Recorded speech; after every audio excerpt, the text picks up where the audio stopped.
Oops. Good afternoon. You may know Sheikh Yamani, the former OPEC oil minister. He has this very famous quote which says, "The Stone Age didn't end because we ran out of stone. And similarly, the oil age is not going to end because we run out of oil." And this was something he said in the 1980s. And it is going to happen. It is, in fact, happening right now. And it's happening for two reasons. The first is increasing environmental awareness. And speaking of that, these are my two kids.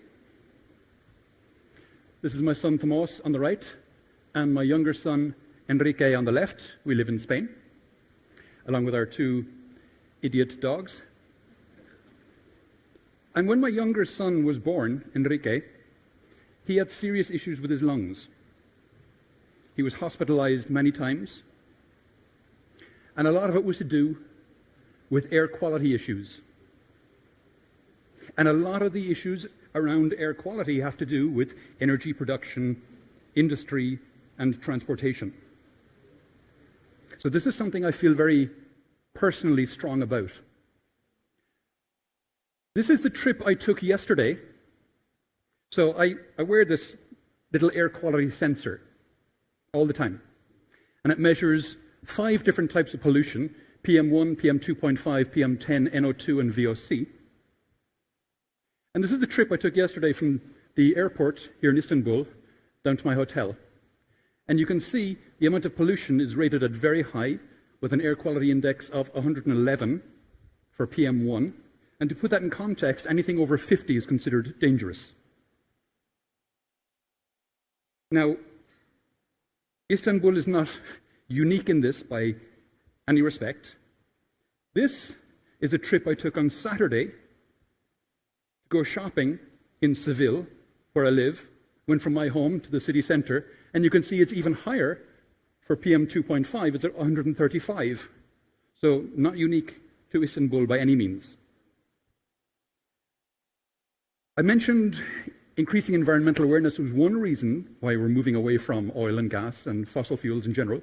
The other reason is even more sustainable because it's financial. So it's long-term more sustainable. This is the cost curve for solar panels across the last 40 years. It falls 20% with every doubling of installed capacity. And it didn't stop out here in 2013. Sorry for the quality of this graph. The yellow circles are prices for auctions for power purchase agreements for solar. The blue circles are power purchase agreement auctions for wind. And the dotted heavy black line here is the cost of fueling an existing gas plant. Now, when you consider that the yellow and the blue are the cost of going from greenfield to operating plant included, it now is cheaper today, this is global data, so it's cheaper in many regions today, to build net new wind or net new solar compared to just fueling an already existing gas plant. This is a landmark moment. And you can see the gas price is staying roughly similar. The price for wind and solar keeps dropping. Wind has dropped 50% in price since 2012. Solar has dropped 80%, and they're falling through what economists call the experience curve, and also from economies of scale. And the economies of scale are only going to get better and better as the price keeps falling. They become more attractive. More is rolled out. Economies of scale keep gathering. So these prices here are going to keep going down and down and down. The gas is going to stay roughly the same. So in 5 to 10 years' time, there's going to be an enormous gap in price between wind and solar versus gas. Anyone who is thinking of investment in gas today should be concerned that those investments might be stranded assets in 5 to 10 years' time. We're seeing lots of headlines like this. In Europe, now, in many parts of Europe, a combination of solar plus battery storage together are now competitive with electricity spot prices in many places. And as the cost of batteries falls and as the cost of solar falls, it becomes more and more competitive. We're seeing things like this. Qatar is building out an 800 megawatt solar plant because it wants the World Cup to be carbon neutral. Seeing things like this. Africa, this is a report from the International Energy Agency. And they're saying Africa, because it's a developing country, is going to leapfrog fossil fuels and it will industrialize based entirely on renewables. Now remember, this is the International Energy Agency, who are historically have been notoriously conservative when it comes to predictions around renewables. And now they're saying Africa are going to leapfrog and go straight to renewables. In Australia, they're financing the build-out of a 10 gigawatt solar farm in the Northern Territories of Australia. 10 gigawatts. It's 10 nuclear power plants worth of solar. They're going to draw a cable right from there to power Darwin, the city of Darwin. They're also going to draw a 3,500 kilometre high voltage DC cable north to power Singapore. And if you think 10 gigawatts is big, just last week, India put out for tender for two 25 gigawatt renewable parks. 25 gigawatt, two of them in India. We're seeing interesting stories like this in New South Wales. There is a scheme there where people who live in social housing get a grant from the government to help them pay their energy bills. The grant is around $300 Australian dollars a year. The government are now taking away that grant. And instead they're putting solar panels on their roofs. So the householders are now saving $600 a year in their energy bills and at the same time contributing clean energy to the grid. And in Vienna, the local energy company there are building what they call community solar parks. This is a beautiful scheme where they build the solar plant and then they sell the panels to the citizens of Vienna. And the citizens of Vienna buy them at 950 euros per solar panel, because what the utility company says is, if you pay 950 for this solar panel, you will earn X amount over the next 20 years. If you put it into a high-interest savings account, you would only earn this much. So these solar parks have been selling out in less than 24 hours. So it's a great way for Vienna to get their solar parks subsidized by the local citizens and get people to buy into it. It's not just solar, wind as well. This big solar park, unsubsidized in Saudi Arabia, is at 1.99 cent per kilowatt hour. 1.99, it's unbelievable. And these costs keep going down. We heard this morning somebody talking about the capacity factor of wind. In fact, offshore wind farms have a typical capacity factor now approaching 65%. And that's higher than coal or gas. Coal or gas have capacity factors of around 54 to 56%, because in markets, they drop out of the market as the price drops, whereas the renewables stay in the market because they have no fuel costs, so they're price takers. So they stay in all the time. So they've got a higher capacity factor now. And we see this one. This is the Dogger Bank wind farm, which is being developed off the UK coast. It's a 3.6 gigawatt wind farm, 300 turbines. Somebody mentioned this morning that the largest turbines today are 5 megawatts. They're not. These ones use the Haliade X turbines from GE. They're 12 megawatts each. So you need 300 of those to get 3.6 gigawatts. It's going to take 2 years to build this plant. 2 years to build a 3.6 gigawatt plant. It's amazing. And this, again, the International Energy Agency released this report saying that renewables are going to double in the next 5 years. No, they're going to increase by 50%, so 1.5 time increase in the next 5 years. This was astounding. This was, again, from the International Energy Agency's report. I pulled out this particular screenshot because Just this one page on their this year report came out a few weeks ago.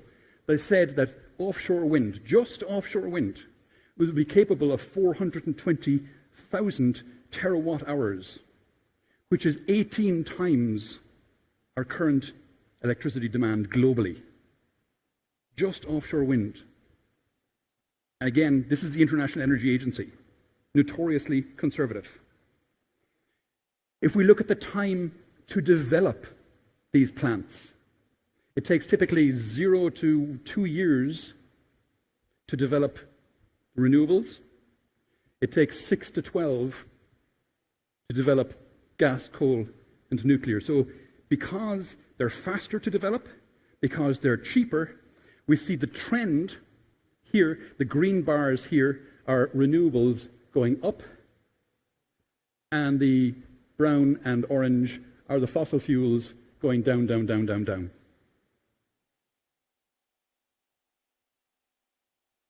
Repsol, the international oil company, announced in December that they're going 100% zero carbon by 2050.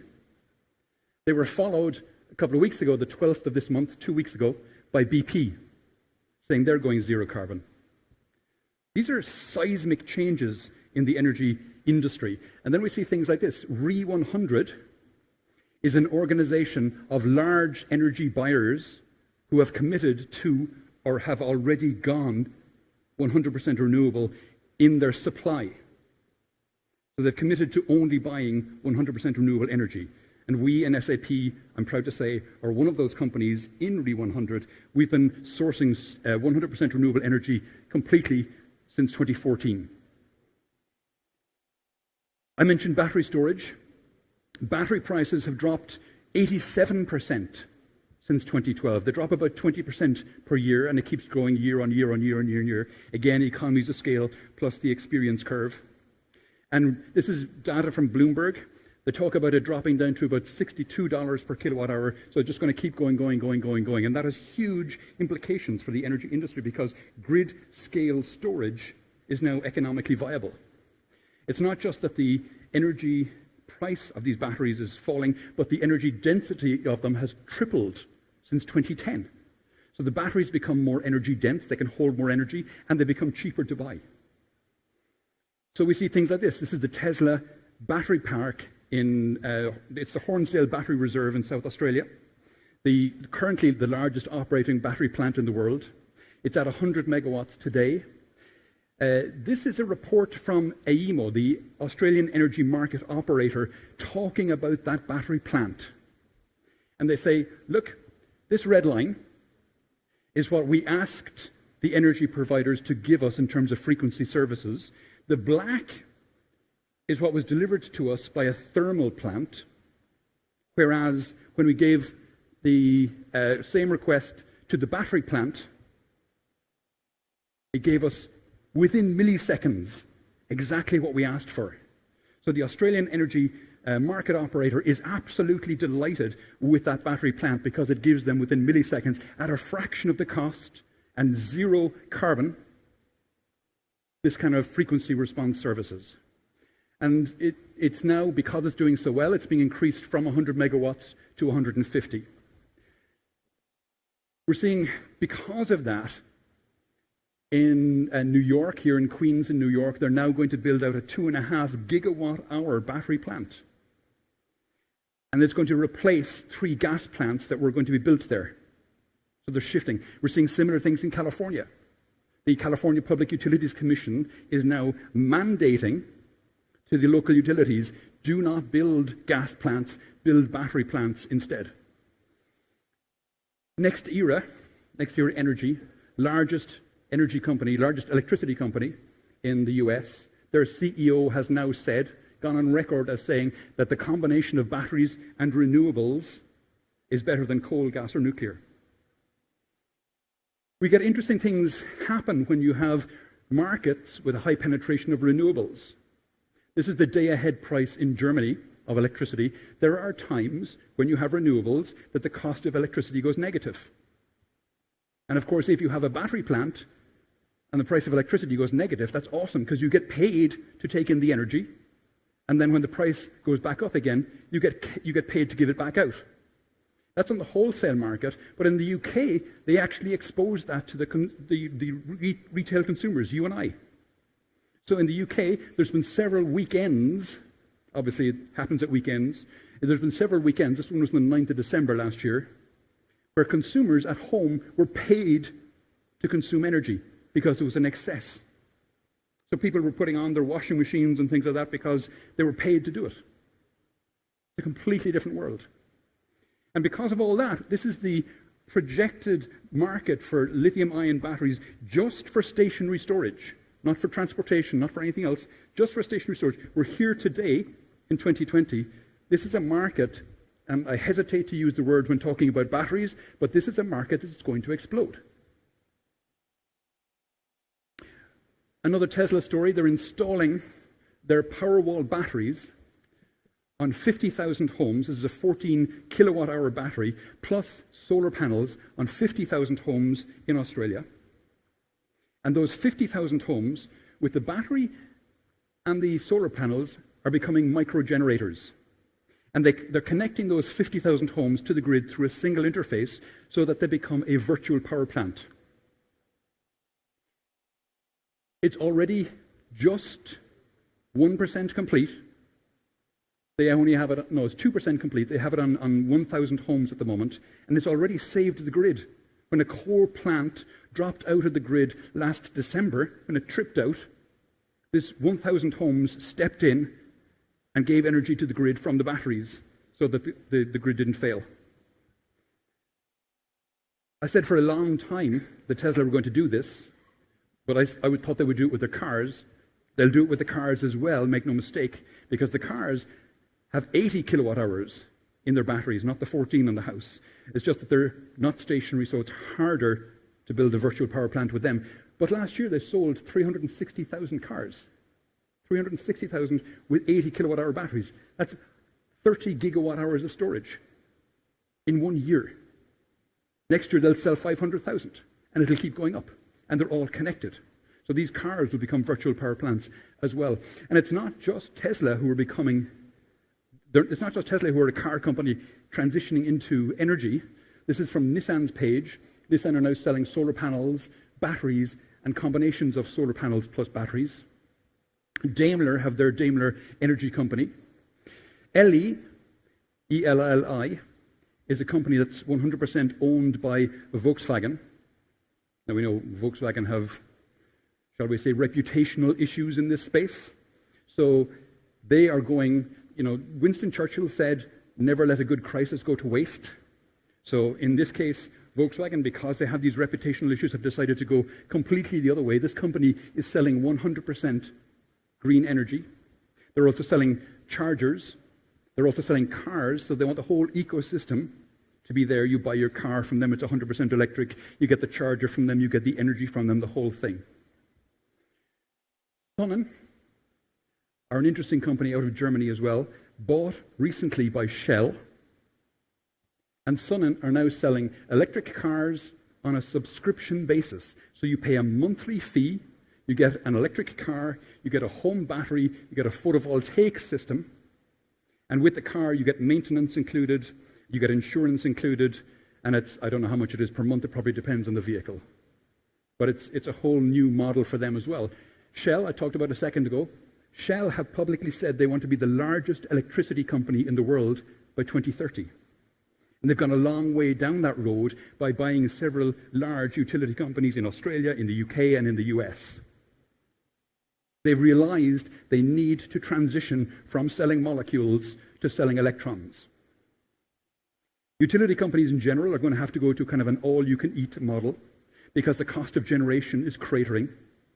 So they'll sell electricity on the basis of you pay, I don't know, I'm not sure what the equivalent would be in lira, but let's say in euros, 50 euro a month for as much electricity as you can consume. And then you pay extra for any services that they'll layer on top of that. And what kind of services? Well, this is a picture of my dad. I took this picture on his 80th birthday. At the time, he was living in Cork, in Ireland, alone. My mother died in 2007. My only sibling, my sister, lives in Dallas in Texas. I live in the south of Spain, which is closer. If his electricity company had said to me, Tom, if you give us 15 euros a month or 10 euros a month or whatever it is, we'll send you an alert if his lights do not go off at 11 o'clock at night, or if his lights don't come on at 8 o'clock in the morning, I would have paid that in a heartbeat. And he's one of a large demographic and an increasing demographic of seniors who have younger relatives interested in their well-being. But that's just one case. There's a whole smart home thing that utilities can get into as well. There's all this stuff about charging cars, smart charging of cars, managing all that for people. There's lots of different services utility companies can add on.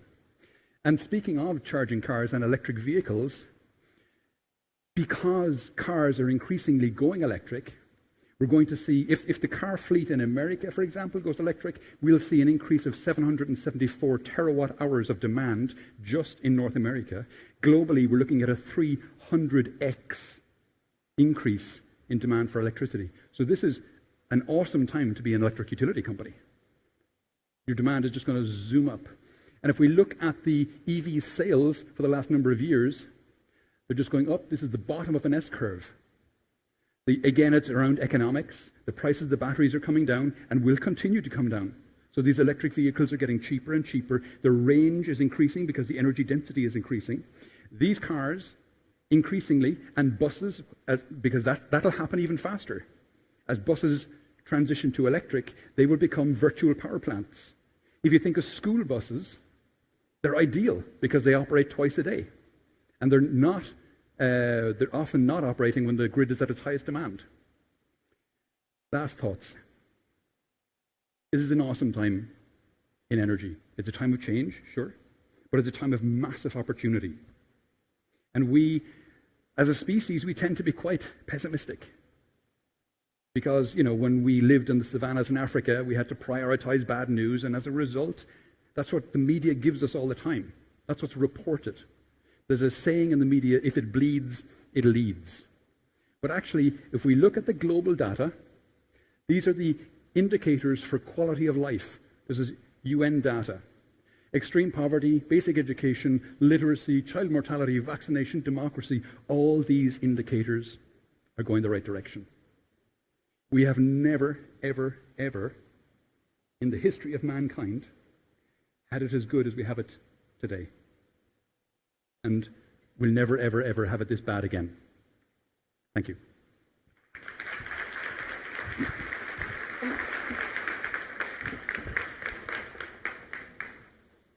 Tom Rafter'e konuşmalarından dolayı teşekkür ediyoruz. Thank you very much.